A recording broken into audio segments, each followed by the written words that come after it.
So this is a Hieratic dragon that evolved because dragons... They're not dead. Dragons are really strong. And we're here to explain why.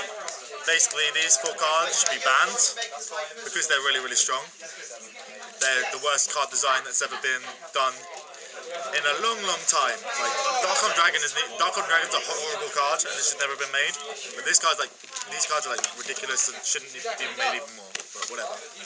So because we're using Heretics, so we use normal monsters, which is really bad, but you have to use them. This one's searchable by Blaster, which makes it kind of cool, but you don't really want to draw it now. Like, it's very subpar. You could just special summon them with Heretic monsters, so that just makes it instantly better. But I'll get onto that in a second. Use this card, which is really cool. It's a level 6 tuner that also gives applications in the fact that you can make easy rank 6s, which is probably one of the best extra cards in the deck, which is Atom. It's also, it just makes plays like you can make Star Eater as like an extra boost sort of thing, and it makes it so you can do more damage, so you don't have to be worried about Scarecrow and stuff, which makes it more handy. This card's really good.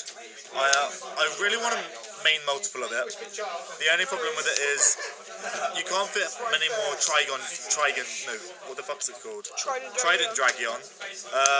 But this is an instant Trident Dragion with this card. Or you can bring it back to make Blates, I guess. But it's mostly for this, so you can make a Trident Dragion. But you can only really fit one in, but you really want to draw it as quick as possible.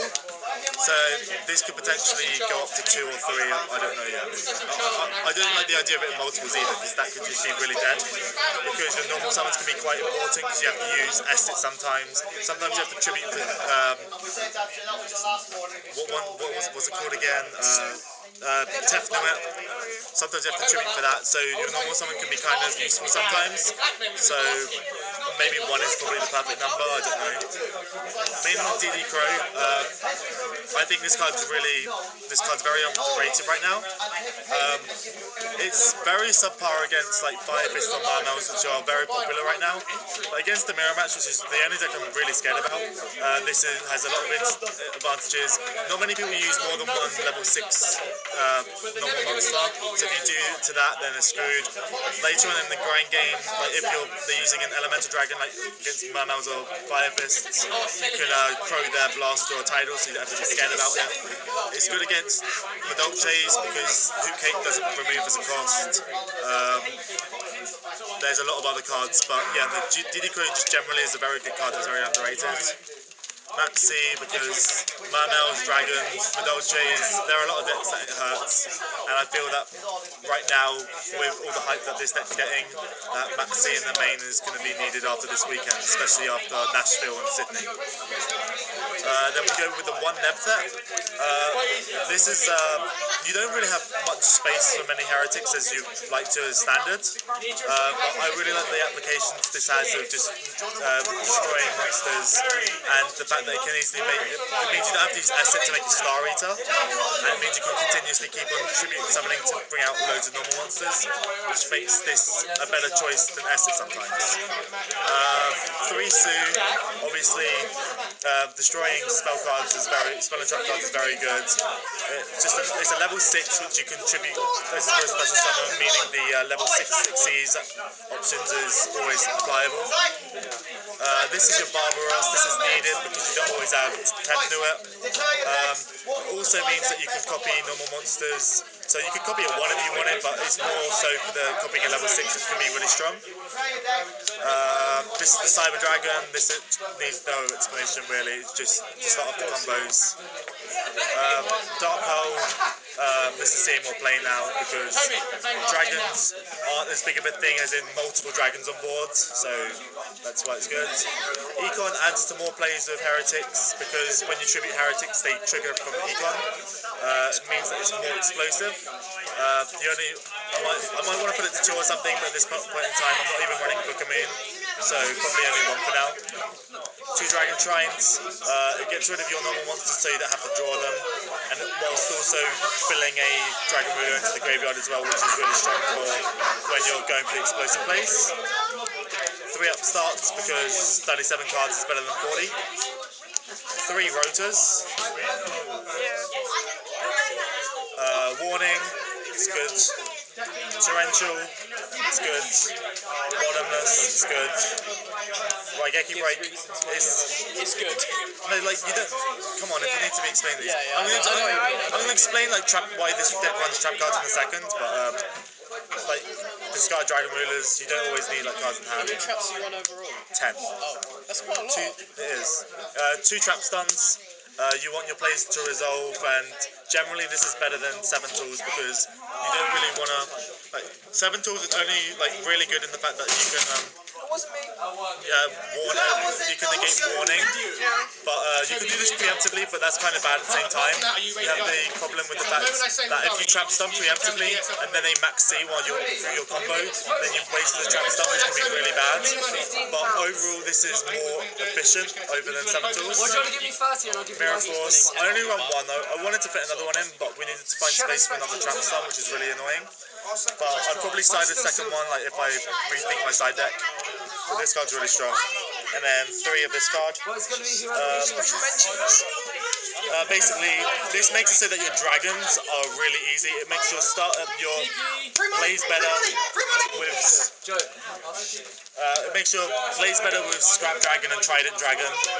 As when you pop them, you get special Hieratic from your graveyard, which is really good. And if you just have multiple of them up, then it just makes Dragon Rulers every turn free, which can be really strong. So that's why trap cards are used purely because you're going more like Dragon Ruler's last format without return and 6 cents. Then you have to preemptively set up everything so that you make good plays and you don't just make subpar plays. You don't have a card like return to make it so that if you like fuck up, then you can just play that and win. You have to properly think it out, and that's why back rows are important to make it so that you can't just get outright stomped on by anything. Another thing that's interesting is no Book of Moon or no MSTs, and that's more so like for the sake of trap stuns, lack of room. I would want to have them in, but overall I think Raigeki Break is really helpful in the fact that it's versatile, in destroying monsters as well as spell and traps. So that's the main deck really. Then we go to the the extra deck, sorry. We have this card, which I didn't even know what it did until the other day. But apparently it's really strong, because you can destroy 2 monsters in 1 turn, and then you can make a Gaia Dragon, which is pretty strong. We have this card. This is very strong for when you're someone max sees you like early on. Because obviously, like if they do it on before you summon the Tefnut, then no, is it Tefnut the one Cyber Dragon? Yeah, Tefnut. So then then you don't do anything. But if they do it on the because they can't do it on Su, because that's an inherent summon. So if they do it on the special summon of the normal monster, then you can they get a +1, but you bring this out, and then you can attach to add the Tefnut back to your hand, and then the next turn you can add the Su back as well, and it means that you can just redo the play all over again after they've got rid of this. And until that is like 2700. It's the same as it is in Dragoon. And like it also means that if you have this out with a Maxi in your graveyard and you're versing the mirror match, you pretty much win because you can just constantly recycle Maxi, which is what wins you the mirror match. 2 atoms because this card's retarded. Like it's exactly like Zen Mighty was in windups. Protect this for a turn, and you're outright winning the game because you're just so far ahead of your opponent that it's unfunny. 2 of the aeroplane because you run the elemental dragons, and this card is stupid. Big Eye, it steals things, and that's really strong. Notorious. I run 2 of this. A lot of people are running 1. Including Patrick Hoban in his regional deck profile. Well, no, regional deck. He didn't give out a deck profile. But I just don't like the idea that I have 2 of these and I can potentially do it like that. I want the ability so that if I've used 1 for this, I still have capability of going into this for like running over tokens or something. It's just extra damage, which can be really good during the later of the game. But also, it's one of the best cards that's always been in Dragon Rulers. Well, it is. Every single card is just, it's really strong. It's really strong. It's the best card. You won't play it if you want the best card. It's the best card. It pops another best card. the seal, which obviously I stated earlier, plus it's a dragon. Star Eater, enabled by level 5s and the level 6 tuner. It's really easy to make. Make it with SA. Yeah, exactly. So then we have Crimson Blader for the mirror match and Mermails. Black Rose because blowing up fields is sometimes necessary, and it's really easy to do with like 2 cards, which is unfunny. And then this card because you can make it with the Dragion, which I showed earlier. Yeah, Dragard or whatever. Yeah. And Who knows what it's called? yeah, and basically if this resolves, then and they have like no responses, then you just outright win the game. All you need is the Dragard and the Seal in this game. Yeah, it's just retarded. I got Fetbay lids today. It was really annoying. Then this is a very rough extra deck. I tried to see if it destroyed, but it doesn't. It's side deck. Sorry. I used 2 of these for now because Evil Storm could have become a thing again. I don't know. And you can banish it blast. Yeah, you can banish the blast, which makes it really good. 3rd Maxi because you have to this so that I don't get bullshitted on. 3 MST because you're gonna need this. Like I know it's not in the main, but if it's desperate, then I'm gonna have to side it in, obviously. 2 XYZ Encore, which was completely useless today, but thinking in the future, Evil Storm's gonna become a thing, so I have to. 2 skill drains, but also for Evil Storm and Fire Fists. 2 DNA surgeries because it's good against a lot of decks right now. Like Prophecy, Noble Knights, none of that. Then 2 Divine Wraths. This is one of the cards which you have to side in against Prophecies so that you can just, because World of Prophecy is like a really scary card. Magician of Prophecies a very scary is a pretty scary card, to be fair. It's one of those cards where it hurts the deck a lot, but then you won't get outright blown out by World if they do it that way as well. There's a lot of cards which stop it, like spellbooks, but they get outright dominated if they resolve with World, which is just terrible. So this is probably the best side deck for them right now.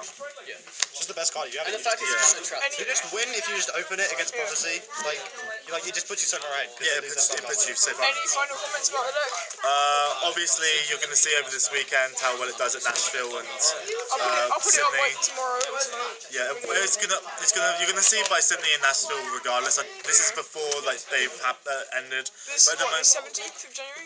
yeah.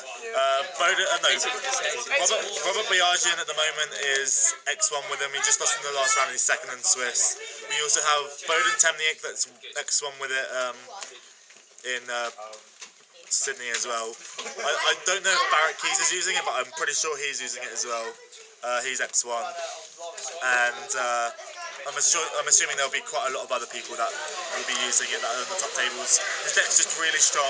We're going to see a lot more of it in the future. So, Konami, just please ban Dragon Rulers so we don't have to play this anymore. Like, it's unfunny how much I've had to play this. Yeah, there's like what, 4? No problem.